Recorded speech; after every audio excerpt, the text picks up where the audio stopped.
ಆತ್ಮೀಯ ವೀಕ್ಷಕರೇ, ಯುವ ನಿಧಿ ಫಲಾನುಭವಿಗಳಿಗೆ ಈಗಾಗಲೇ ಅಕ್ಟೋಬರ್ ಮಂತಿನ ಯುವ ನಿಧಿ ಹಣ ಎಲ್ಲರಿಗೂ ಕ್ರೆಡಿಟ್ ಆಗಿದೆ ಮತ್ತು ನವೆಂಬರ್ ಮಂತಿನ ಹಣ ಡಿ ಪುಷ್ಡ್ ಅಂತ ತೋರಿಸ್ತಾ ಇದೆ. ಇದು ಯಾವಾಗ ಕ್ರೆಡಿಟ್ ಆಗುತ್ತೆ, ಆಗಸ್ಟು ಸೆಪ್ಟೆಂಬರ್ ಮಂತಿನ ಅಮೌಂಟು ಕೂಡ ಪೆಂಡಿಂಗ್ ಇದೆ ಅಂದರೂ ಇದ್ರ ಬಗ್ಗೆ ಕೂಡ ಅಪ್ಡೇಟ್ ಕೊಡ್ತೀನಿ. ಮತ್ತು ಡಿಸೆಂಬರ್ ಮಂತ್ ಸೆಲ್ಫ್ ಡಿಕ್ಲರೇಷನ್ ಒಂದಿಷ್ಟು ಫಾರ್ಮೆಟಲ್ಲಿ ಚೇಂಜ್ ಆಗಿದೆ. ಏನೇನು ಫಾರ್ಮೆಟ್ ಚೇಂಜ್ ಆಗಿದೆ ಅನ್ನೋದನ್ನು ತಿಳಿಸ್ಕೊಡ್ತೀನಿ. ಮತ್ತು ನವೆಂಬರ್ ಮಂತಿನ ಅಮೌಂಟು ಯಾವ ಡೇಟಿಗೆ ಬರುತ್ತೆ ಅನ್ನೋದು ಕೂಡ ಕನ್ಫರ್ಮ್ ಆಗಿ ಈ ವಿಡಿಯೋದಲ್ಲಿ ನಿಮಗೆ ತಿಳಿಸ್ಕೊಡ್ತೀನಿ. ಇದಕ್ಕೆ ನೀವು ಮಾಡಬೇಕಾಗಿರೋದು ಇಷ್ಟೇ ಸ್ನೇಹಿತರೆ, ಹೊಸ್ದಾಗಿ ಏನಾದರೂ ವೀಡಿಯೋ ನೋಡ್ತಾ ಇದ್ದರೆ ಚಾನಲನ್ನು ಸಬ್ಸ್ಕ್ರೈಬ್ ಮಾಡ್ಕೊಂಡು ಲೈಕ್ ಮಾಡ್ಕೊಂಡು ಕಂಟಿನ್ಯೂ ಮಾಡಿ ಅಂತ ಹೇಳ್ತೀನಿ.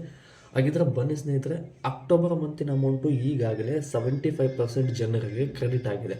ನಿಮಗೇನಾದರೂ ಕ್ರೆಡಿಟ್ ಆಗಿಲ್ಲ ಅಂದರೆ ಕಾರಣ ಇಷ್ಟೇ ಸ್ನೇಹಿತರೆ, ಸ್ಟೇಟಸ್ ಹೋಗಿ ಚೆಕ್ ಮಾಡಿದ್ರೆ ಡಿ ಪುಷ್ಡ್ ಅಂತ ತೋರಿಸ್ತಾ ಇರಬೇಕು. ಪೆಂಡಿಂಗ್ ಅಂತ ತೋರಿಸಿದ್ರೆ ಇನ್ನೂ ಕೆಲವು ಸಮಯಗಳ ಕಾಲ ಮುಂದುವರುತ್ತೆ.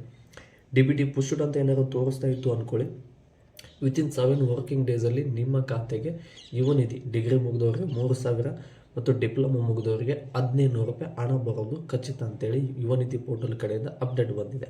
ಮತ್ತು ನವೆಂಬರ್ ಮಂತಿನ ಅಮೌಂಟಿನ ಅಪ್ಡೇಟ್ ಹೇಳೋದಾದರೆ, ನಿಮಗೆ ಡಿ ಪುಷ್ಡ್ ಅಂತ ಏನಾದರೂ ತೋರಿಸ್ತಾ ಇತ್ತಂದರೆ ಈ ವೀಕ್ ಒಳಗಡೆ ನಿಮಗೆ ಹಣ ಯುವ ನಿಧಿಯಿಂದ ಬಂದಿರತಕ್ಕಂಥ ಹೊಸದು ಅಪ್ಡೇಟ್ ಏನಪ್ಪ ಅಂದರೆ, ಸೆಲ್ಫ್ ಡಿಕ್ಲರೇಷನ್ ಮಾಡಿಸ್ತಾ ಇದ್ದಾರಲ್ಲ, ಅಲ್ಲಿ ಟೆಕ್ನಿಕಲ್ ನಾನ್ ಟೆಕ್ನಿಕಲ್ ಅಂತ ಒಂದಿತ್ತು. ಮತ್ತು ಅದರ ಜೊತೆಗೆ school name college details entry ಮಾಡಿ ಅಂತ ಕೇಳ್ತಾ ಇದೆ. School name college details entry ಮಾಡೋದು, ಕಾಲೇಜ್ ಡೀಟೇಲ್ಸ್ ಏನು ತೊಗೋತಾ ಇಲ್ಲ, ಬಟ್ ಅಡ್ರೆಸ್ಸನ್ನೇ ಎಂಟ್ರಿ ಮಾಡ್ಬೋದು. ಸ್ಕೂಲ್ ನೇಮ್ ಏನು ನಿಮ್ಮ ಕಾಲೇಜ್ ನೇಮ್ ಏನು ಎಂಟ್ರಿ ಮಾಡ್ತೀರಲ್ಲ, ಕಾಲೇಜ್ ನೇಮಲ್ಲಿ ಶಾರ್ಟ್ ಕಟ್ಟಾಗಿ ಎಂಟ್ರಿ ಮಾಡಿದ್ರು ಫುಲ್ಫಿಲ್ ಆಗುತ್ತೆ, ನೀವು ಸೆಲ್ಫ್ ಡಿಕ್ಲರೇಷನ್ ಮಾಡಿಸ್ಬೋದು. ಮತ್ತು ಅದರ ಜೊತೆಗೆ ಸ್ನೇಹಿತರೆ, ಇನ್ನೊಂದು ಆಗಸ್ಟ್ ಮತ್ತು ಸೆಪ್ಟೆಂಬರ್ ಮಂತಿನ ಅಮೌಂಟಿನ ಅಪ್ಡೇಟ್ ಬಗ್ಗೆ ಹೇಳೋದಾದರೆ, ಆಗಸ್ಟ್ ಮತ್ತು ಸೆಪ್ಟೆಂಬರ್ ಮಂತು 95% ಜನ ಎಲ್ಲರಿಗೂ ಕ್ರೆಡಿಟ್ ಆಗಿದೆ. ಇನ್ನೊಂದೇನು 5 to 10% ಜನರಿಗೆ ಮಾತ್ರ ಬಂದಿಲ್ಲ.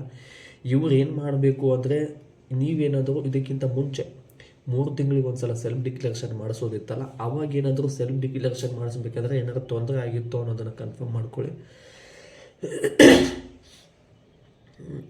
ಮತ್ತು ನೀವೇನಾದರೂ ಕೌಶಲ್ಯಕರ ಕರ್ನಾಟಕಕ್ಕೆ ರಿಜಿಸ್ಟ್ರೇಷನ್ ಮಾಡಿಸಿದ್ರೋ ಇಲ್ಲವೋ ಅನ್ನೋದನ್ನು ಕನ್ಫರ್ಮ್ ಮಾಡ್ಕೊಳ್ಳಿ. ಅವಾಗೇನಾದರೂ ತೊಂದರೆ ಆಗಿದ್ದರೆ ಮತ್ತು ಕೌಶಲ್ಯಕರ ಕರ್ನಾಟಕ ರಿಜಿಸ್ಟ್ರೇಷನ್ ಆಗಿಲ್ಲ ಅಂದರೆ, ಇವೆರಡು ರೀಸನ್ಗಳಿಗೆ ಮಾತ್ರ ಆಗಸ್ಟ್ ಮತ್ತು ಸೆಪ್ಟೆಂಬರ್ ಹಣನ ಹಿಡಿದಿದ್ದೀವಿ ಅಂತೇಳಿ ಯುವ ನಿಧಿಯ ಪೋರ್ಟಲ್ ಕಡೆಯಿಂದ ಅಪ್ಡೇಟ್ ಮತ್ತು ಯುವ ನಿಧಿ ಮೇಲಾಧಿಕಾರಿಗಳು ಕೂಡ ಇದೇ ವಿಷಯವನ್ನು ತಿಳಿಸಿದ್ದಾರೆ.